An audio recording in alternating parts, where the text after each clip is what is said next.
Fala pessoal, bom, nessa aula eu pretendo mostrar a respeito de um circuito que não foi entendido no Embarcando Elétrica. Eu fiz um quiz, disseram que não entenderam. Então, a ideia desse circuito é ser um retardado na desenergização fundamental.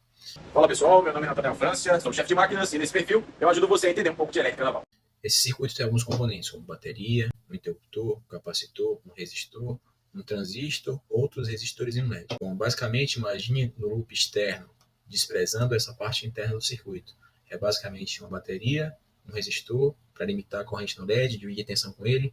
Esse LED pode ter no máximo entre 1.5 e 3 volts. E esse transistor Q1, que vai se comportar como interruptor aberto ou fechado, perfeito?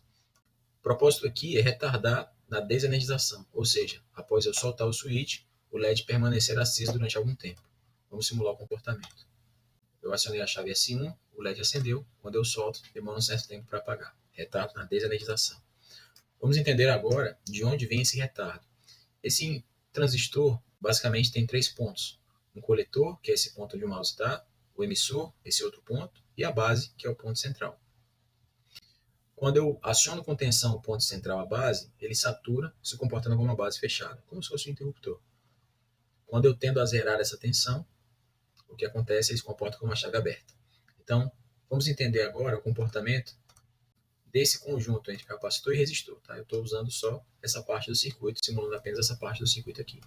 Observe o que acontece. Quando o interruptor está aberto, a tensão sobre o capacitor e resistor é 0 volt. Quando eu aciono a chave, a tensão é de fonte de 9 volts. Quando eu solto a chave, o resistor descarrega a tensão acumulada no capacitor. Perfeito? Entendamos agora a segunda parte, que mais tem a ver com o transistor. O transistor, nesse caso, se comporta como uma chave, como um interruptor. Eu simulei aqui a base dele sendo esse segundo interruptor à esquerda, de forma que quando eu simulo, ou seja, quando eu aciono a base com tensão, o segundo interruptor, que é o coletor e o emissor, fecham, alimentando o LED. Quando a base é desalimentada, o LED também é.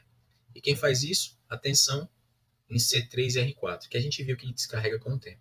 Vamos entender agora o comportamento sobre uma chave, comportamento sobre o interruptor. Quando o interruptor está aberto, o que acontece? Toda a tensão de fonte vai sobre ele.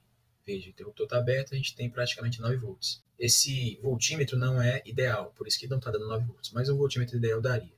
Na prática, os voltímetros têm muita qualidade, então você vai ver 9 volts aqui. Quando eu fecho o interruptor, a tensão sobre ele é zero. Perfeito? Isso é importante porque a soma, conforme uma lei de Kirchhoff, de todos os componentes de uma malha é sempre zero.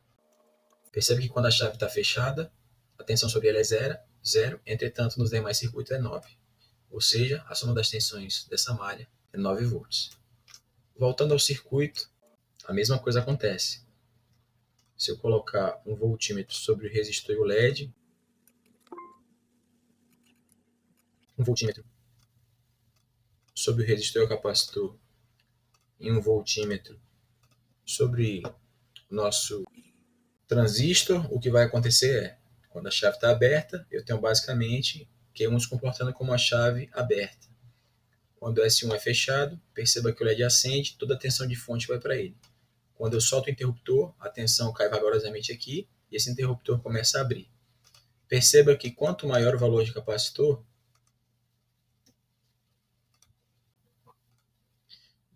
mais demorada é essa relação. Isso desce bem mais devagar e o LED passa mais tempo aberto. Isso porque existe uma relação de tempo entre esse resistor e o capacitor. Se o resistor é muito grande, ele demora muito a descarregar. E o inverso também. Se o capacitor é muito grande, a mesma coisa acontece.